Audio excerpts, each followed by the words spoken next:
إن الحمد لله نحمده ونستعينه ونستغفره ونعوذ بالله من شرور أنفسنا ومن سيئات أعمالنا من يهده الله فلا مضل له ومن يضلل فلا هادي له وأشهد أن لا إله إلا الله وحده لا شريك له وأشهد أن محمدا عبده ورسوله يا أيها الذين آمنوا اتقوا الله حق تقاته ولا تموتن إلا وأنتم مسلمون يا أيها الناس اتقوا ربكم الذي خلقكم من نفس واحدة وخلق منها زوجها وبث منهما رجالا كثيرا ونساء واتقوا الله الذي تساءلون به والأرحام إن الله كان عليكم رقيبا يا أيها الذين آمنوا اتقوا الله وقولوا قولا سديدا يصلح لكم أعمالكم ويغفر لكم ذنوبكم ومن يطع الله ورسوله فقد فاز فوزا عظيما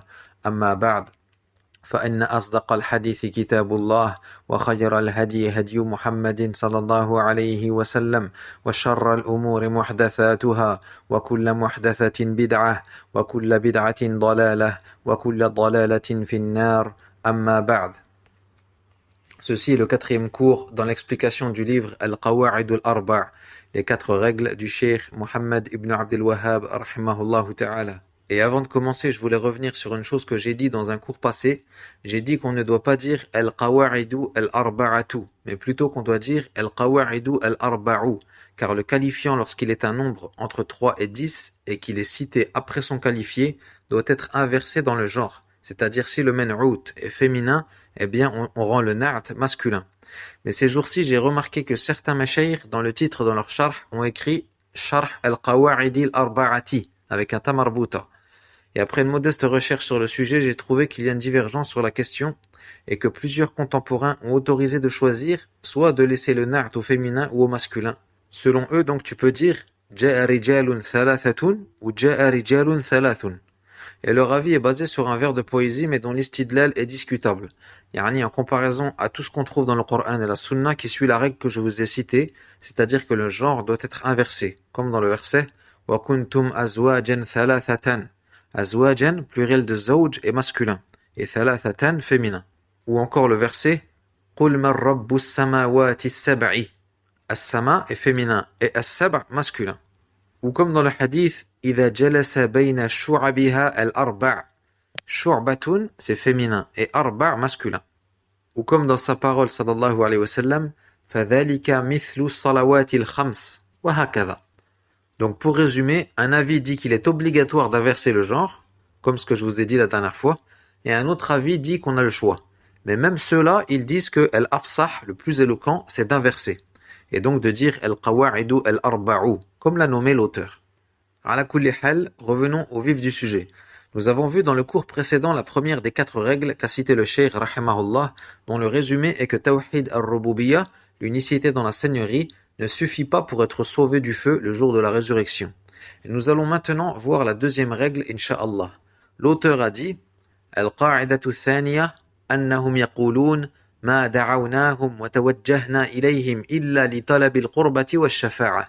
Wa dalilul qurbati qawluhu ta'ala والذين اتخذوا من دونه أولياء ما نعبدهم إلا ليقربونا إلى الله زلفى إن الله يحكم بينهم فيما هم فيه يختلفون إن الله لا يهدي من هو كاذب كفار ودليل الشفاعة قوله تعالى ويعبدون من دون الله ما لا يضرهم ولا ينفعهم ويقولون هؤلاء شفعاؤنا عند الله والشفاعة شفاعتان شفاعة منفية وشفاعة مثبتة فالشفاعة المنفية ما كانت تطلب من غير الله فيما لا يقدر عليه إلا الله والدليل قوله تعالى يا أيها الذين آمنوا أنفقوا مما رزقناكم من قبل أن يأتي يوم لا بيع فيه ولا خلة ولا شفاعة والكافرون هم الظالمون والشفاعة المثبتة هي التي تطلب من الله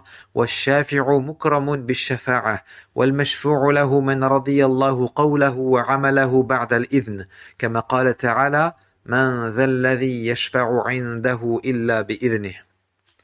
Donc l'auteur dit La deuxième règle est que ceux-là disent « Nous ne les avons invoqués et nous nous sommes dirigés vers eux que pour leur demander qu'ils nous rapprochent d'Allah et intercèdent auprès de lui pour nous. » La preuve est la parole d'Allah dans le sens du verset, tandis que ceux qui prennent des protecteurs en dehors de lui disent « Nous ne les adorons que pour qu'ils nous rapprochent davantage d'Allah. » En vérité, Allah jugera parmi eux sur ce en quoi ils divergent. Certes, Allah ne guide pas celui qui est menteur et grand mécréant.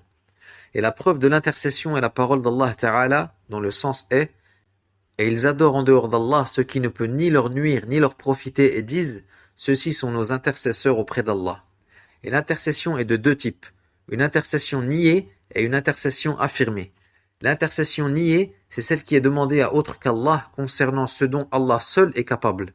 Et la preuve de cela est la parole d'Allah dans le sens du verset « Ô les croyants, dépensez de ce que nous vous avons attribué avant que vienne le jour où il n'y aura ni rançon, ni amitié, ni intercession, et ce sont les mécréants qui sont les injustes. » Et l'intercession affirmée est celle qu'on demande à Allah, et par qui l'intercesseur est honoré.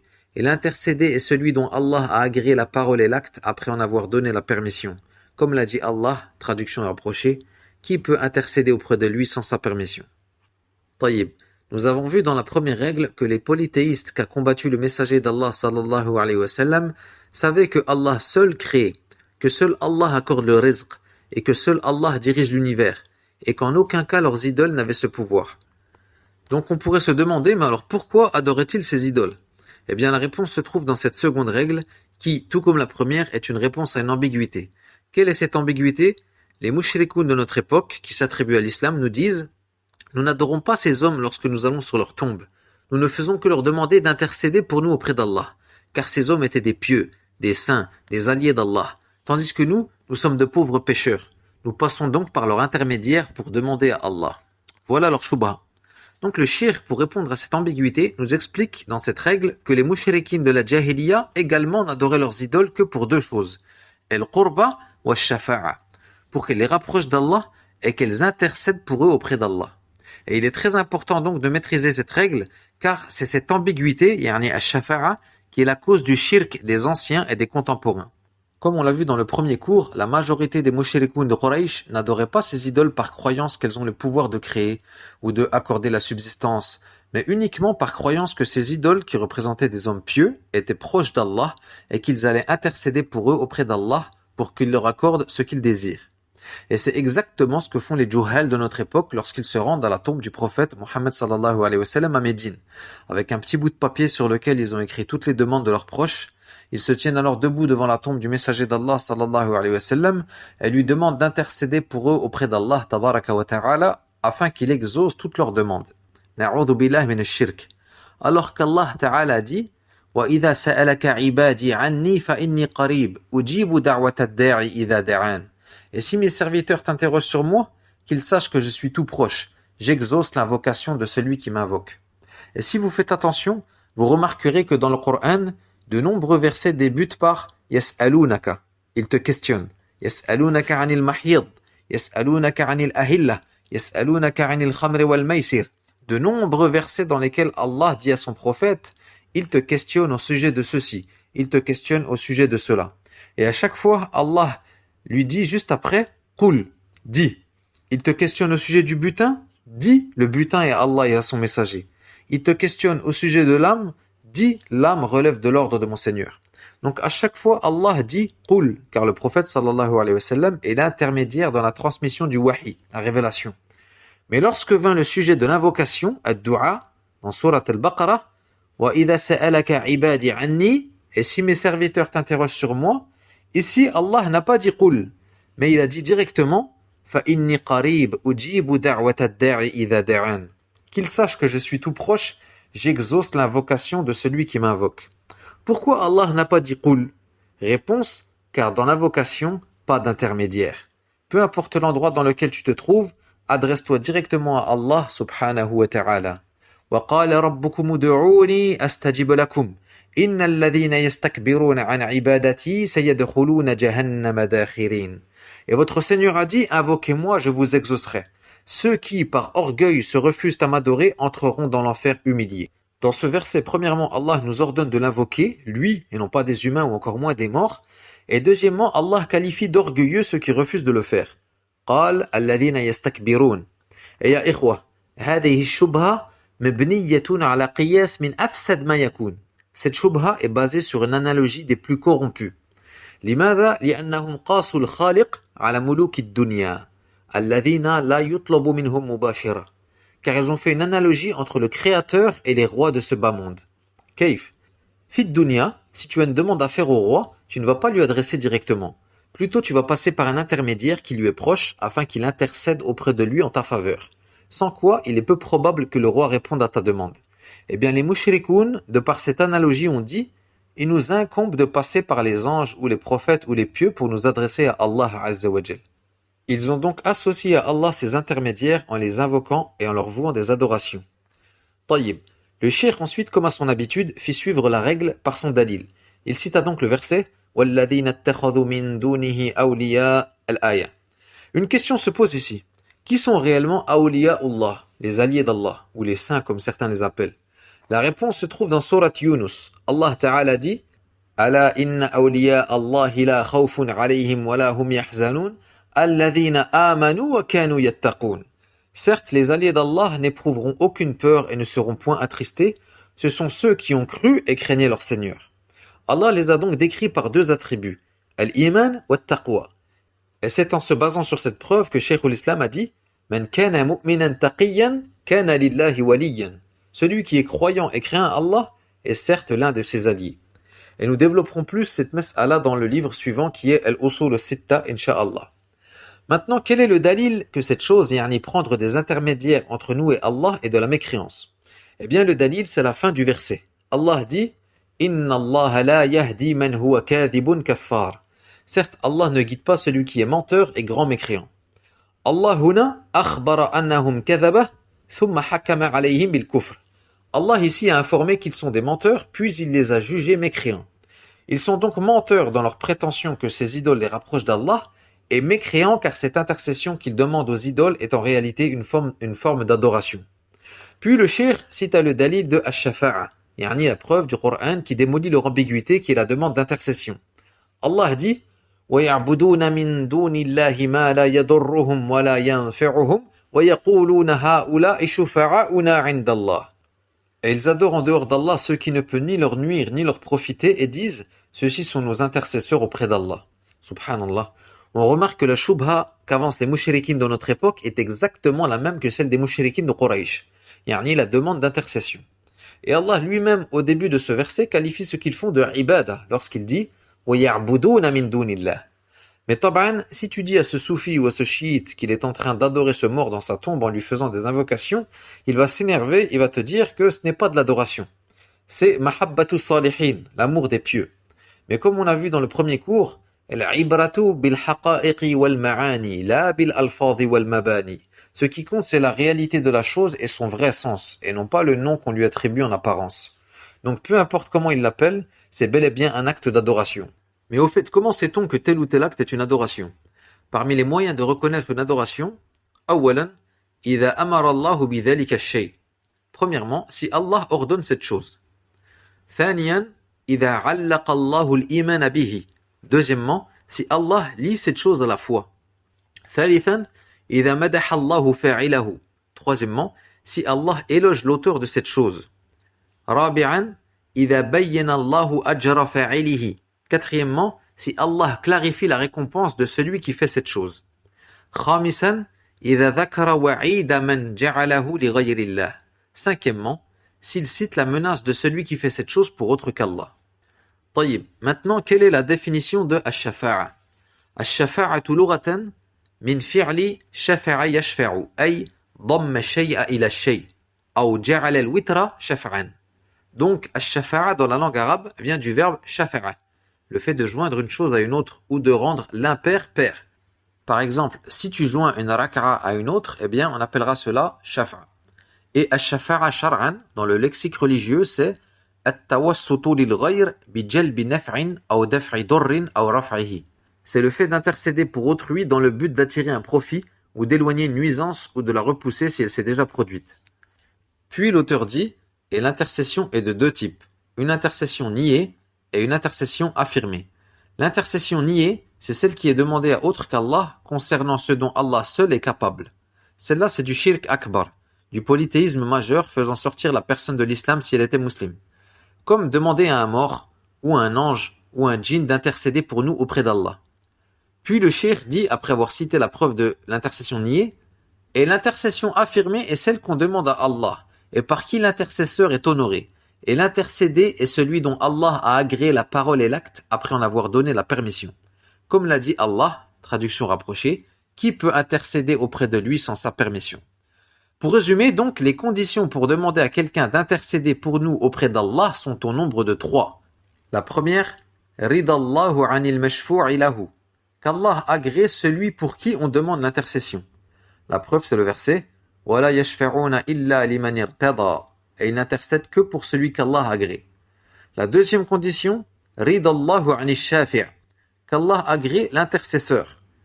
Et évidemment, ikhwa, Allah n'agrée que de Ahl al-Tawhid, les monothéistes. Et la troisième condition, Idhnullahi bi shafa'ati shafi'a, qu'Allah donne la permission à l'intercesseur d'intercéder. La preuve se trouve dans Ayat al-Kursi. Man dhalladhi yashfa'u 'indahu illa bi'idhnih. Qui peut intercéder auprès de lui sans sa permission? Et un autre dalil qui résume ces conditions, c'est la parole d'Allah وَكَمْ مِنْ مَلَكٍ فِي السَّمَاوَاتِ لَا تُغْنِي شَفَاعَتُهُمْ شَيْئًا إِلَّا مِنْ بَعْدِ أَنْ يَأْذَنَ اللَّهُ لِمَنْ يَشَاءُ وَيَرْضَى. Et que d'anges dans les cieux dont l'intercession ne sert à rien, sinon qu'après qu'Allah leur a permis en faveur de qui il veut et qu'il agrée. Tayyib. Si nous avons compris cela, nous comprenons alors qu'il est interdit de demander à quiconque d'intercéder pour nous auprès d'Allah. Pourquoi? Car pour intercéder, il doit posséder la permission d'Allah tabaraka wa ta'ala. Comment sais-tu toi que celui à qui tu demandes d'intercéder a obtenu la permission d'intercéder? Même le prophète Mohammed sallallahu alayhi wa sallam n'obtiendra cette permission que yawm al-qiyamah, comme cela est relaté dans Hadith al-Shafa'a, qui est un long hadith rapporté par Al-Bukhari et Muslim, dans lequel on lit qu'au jour de la résurrection, Allah va rassembler tous les humains que la terre a portés, et que le soleil va se rapprocher au-dessus de leur tête au point que la situation devienne insupportable. Les gens vont donc se rendre auprès d'Adam alayhi salam afin de lui demander d'intercéder en leur faveur pour que le jugement commence. Mais Adam va leur répondre « Certes, mon Seigneur s'est mis en colère aujourd'hui comme il ne s'est jamais mis en colère auparavant, et comme il ne se mettra plus jamais en colère. Et il m'a certes interdit de manger de l'arbre, et je lui ai désobéi. Nafsi, nafsi, nafsi. Allez voir autre que moi, allez voir Nuh. » Ils vont alors voir Nuh alayhi salam et réitèrent leur demande.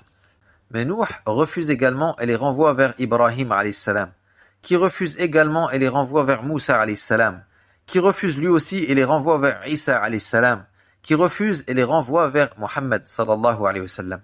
Et là le prophète leur répond Ana laha, elle est pour moi, yani cette intercession. Il part alors et se prosterne sous le trône d'Allah tabaraka wa ta'ala. Et à ce moment, Allah lui révèle des formules de louange que personne ne connaissait auparavant. Puis il lui dit Ya Muhammad, irfi' ra'sak, sal tu'tah, washfi' tushaffa'. Ô Muhammad, relève la tête, demande, tu seras exaucé, et intercède, ton intercession sera accordée. Donc même le messager d'Allah sallallahu alayhi wa sallam ne peut intercéder qu'après qu'Allah le lui ait autorisé. لِأَنَّ الشَّفَاعَةَ مِلْكٌ لِلَّهِ, car l'intercession appartient à Allah seul. قُلْ لِلَّهِ الشَّفَاعَةُ جَمِيعًا, dit l'intercession tout entière appartient à Allah, comme dans Surat Az-Zumar. Donc demander l'intercession à un mort, à un ange, à un djinn, tout ceci est du shirk akbar qui fait sortir de l'islam. Même demander l'intercession ou quoi que ce soit d'autre à notre prophète sallallahu alayhi wa sallam, c'est du shirk. Notre prophète est dans sa tombe, il ne nous entend pas. Ils te disent que si eux, ils te disent il nous entend, la preuve c'est que il nous rend le salam lorsqu'on le salue, comme ceci est rapporté dans le hadith sahih. Ma min ahadin yusallimu alayya illa raddallahu alayya ruhi hatta arudda alayhi salam. Pas une personne ne me salue sans qu'Allah ne me rende mon âme afin que je lui rende le salam. Shubha sah. Comment tu réponds à cette ambiguïté? Eh bien la réponse est dans un autre hadith qui lui aussi est authentique, dans lequel le messager d'Allah sallallahu alayhi wa sallam a dit Inna lillahi malaikatan sayyahina fil ard, yuballighuni min ummati salam. Certes, Allah possède des anges qui parcourent la terre et me transmettent le salam de ma communauté. Sahih al-Jami'. Donc le prophète sallallahu alayhi wa sallam n'entend pas les gens, mais plutôt ce sont les anges qui lui transmettent notre salam. Car il ne connaît pas le ghaib sallallahu alayhi wa sallam. Allah dit قُلْ لَا أَمْلِكُ لِنَفْسِي نَفْعًا وَلَا ضَرًّا إِلَّا مَا شَاءَ اللَّهُ وَلَوْ كُنْتُ أَعْلَمُ الْغَيْبَ لَاسْتَكْثَرْتُ مِنَ الْخَيْرِ وَمَا مَسَّنِيَ السُّوءُ. Dit, Je ne détiens pour moi-même ni profit ni dommage, sauf ce qu'Allah veut. Et si je connaissais l'inconnaissable, j'aurais eu des biens en abondance et aucun mal ne m'aurait touché. À Yawm al-Qiyamah, lorsque les croyants s'abreuveront dans le bassin du messager sallallahu alayhi wa sallam, un groupe de gens qu'il reconnaîtra vont être empêchés de boire du bassin. Le prophète va alors dire « Ya Rabbi ashabi » mais on va lui répondre « Innaka la tadri ma ahdathu ba'dak » Tu ne sais pas ce qu'ils ont innové après toi. Le prophète dira alors « Suhqan, suhqan » Loin de moi, loin de moi.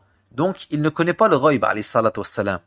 Par contre, ce qui est permis, c'est de dire « Allahumma shaffi' fiyya nabiyyaka Muhammadan » Oh Allah, fais intercéder pour moi ton prophète Muhammad Yawm al-Qiyamah. Tamam.